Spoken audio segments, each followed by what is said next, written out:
शहीद राजूराम सामोता अमर रहे। आवाज ही जोर से बोलना अगली। राजूराम जी तो पूरा देश में आपके क्षेत्र को नाम रोशन करे थे। जोर से उद्घोष लगो है, बोलो शहीद राजूराम सामोता अमर रहे। आज ग्राम पंचायत सिंगोट की इस पावन धरा पर शहीद राजूराम सामोता की स्मृति में इस कबड्डी प्रतियोगिता के उद्घाटन समारोह में मंच की शोभा बढ़ा रहे हमारे क्षेत्र के विधायक महोदया डॉक्टर सिकामिल बराला जी, कार्यक्रम की अध्यक्षता कर रही हमारे गांव के सरपंच साहिबा सजना चौधरी जी, हमारे राजूराम सामोता की वीरांगना सुमित्रा जी, हमारे उप सरपंच साहब शेखावत जी, गोपाल जी, महावीर जी, भगवान साई जी, गोवर्धन जी, जाकर साहब, सम्मानित मंच के सामने विराजमान जिस मैच के हमारे शारीरिक शिक्षकगण हैं, गांव के वरिष्ठ श्रेष्ठ नागरिकगण, नौजवान साथियों, खिलाड़ी बंधुओं,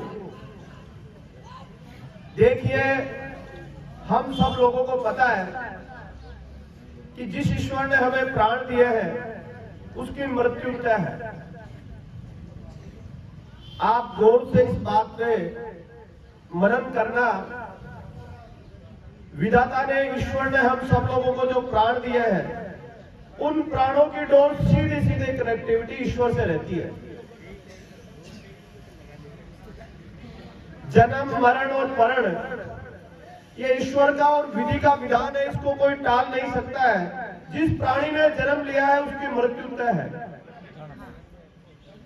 हम सब लोगों को तय करना है कि ईश्वर ने जो हमें प्राण दिया, इन प्राणों में जितने दिन हम जिन लोगों के बीच में रहेंगे, कितना हम परोपकार का कार्य करेंगे जिससे युगों युगों तक ये समाज, ये पीढ़ी हमें याद करती रहे। ऐसे ही हमारे बीच में राजूराम सामोता जी थे। हम सब लोगों को पता है कि भारत देश बहुत बड़ा देश है। जनसंख्या की दृष्टि से देखें तो चाइना के बाद में लगभग सेकंड स्थान पर हमारा देश ही है। लेकिन हम सौभाग्यशाली हैं कि देश के अमर शहीदों में कोई गाथा लिखी जाएगी, उस गाथा में ग्राम पंचायत सिंगोट और नाड़िया ग्राम के हमारे शहीद राजूराम सामोता का नाम अमर रहने वाला है। ये बड़ा सौभाग्य की बात है। प्यारे भाइयों, नौजवान साथियों, नौजवान हूं, हमेशा नौजवानों की बात करता हूं। जिन माँ बापों ने हमें जन्म दिया है, आप मन में ये ठान लीजिए, लक्ष्य बना लीजिए कि आप कल्पना कीजिए कि राजूराम जी सामोता का जीवन किन परिस्थितियों से गुजरा। आज के युग में हमारे माँ बाप मेहनत करके, मजदूरी करके हमें पढ़ाते हैं, अच्छी से अच्छी शिक्षा दिलाते हैं, अच्छे से अच्छे कोचिंगों में पढ़ाते हैं, अच्छा से अच्छा पहनाते हैं, और उनकी तमन्ना एक ही रहती है कि मेरा बेटा और बेटी पढ़ लिख कर काबिल सरकारी महकमे में इनका दाखिला हो जाए तो मेरा जीवन सार्थक हो जाए। आप कल्पना कीजिए कि मात्र शहीद आजम 23 साल की उम्र थी उस नौजवान की, किन विकट परिस्थिति में उसने जन्म लिया, लेकिन उसके मन में उस समय एक ही था, ना इतने कोई आयाम थे।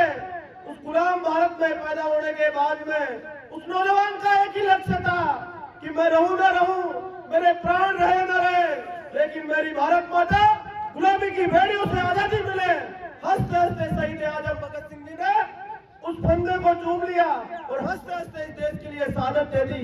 इसलिए नौजवान साथियों, जो समय, इस समय की महत्ता को आप जरूर समझे।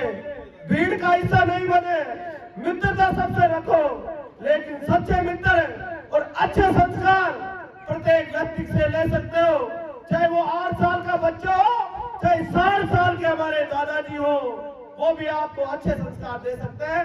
इसलिए नौजवान साथियों से इतना कहना चाहूंगा, इस महंगाई के दौर में, बेरोजगारी के आलम में सरकारें विभिन्न दलों की बनती है, विभिन्न बातें करती है, प्रलोभन देती है।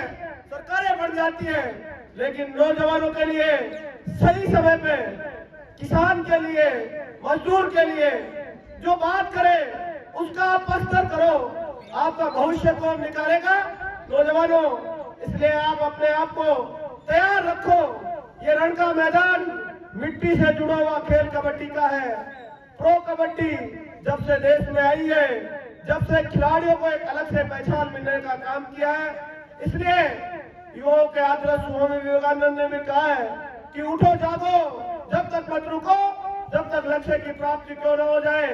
इसलिए आप सब लोग नौजवान साथियों, जिन माँ बापों ने हमें मेहनत मजदूरी करके रात और दिन प्रयास करके इस कड़ाके की ठंड में भी रात को 2 बजे एक किसान किन परिस्थितियों में ठिठुरते हुए कैसे मेहनत करता है, कैसे वो रात भर इस कड़ाके की ठंड में धान पैदा करता है, और आप अंदर के जो हमारे कमरे मकान के होते हैं उनमें हम सब लोग उन माँ बाप के साये में सोते रहते हैं। मैं तो इतना निवेदन करना चाहूंगा नौजवानों को कि आपका जो समय, चाहे वो खेल का मैदान हो, चाहे पढ़ाई का क्षेत्र हो, चाहे वो बिजनेस का क्षेत्र हो, आप जिस भी क्षेत्र में जाना चाहो लक्ष्य निर्धारित करो और उस लक्ष्य के अनुसार मेहनत करेंगे तो निश्चित रूप से आपको सफलता मिलेगी, जिससे आपके परिवार, समाज, देश और प्रदेश आप पे नाज करेगा। पुणे राजूराम सामंतों को मैं नमन करते हुए आज के इस भव्य आयोजन में आप सब लोगों ने, नौजवान साथियों ने, जो हमारे शारीरिक शिक्षक हैं, आप सबको बहुत बहुत शुभकामनाएं और आपका आभार व्यतीत करता हूँ कि आपने मुझे आने का अवसर दिया। बहुत बहुत धन्यवाद। राम राम साहब।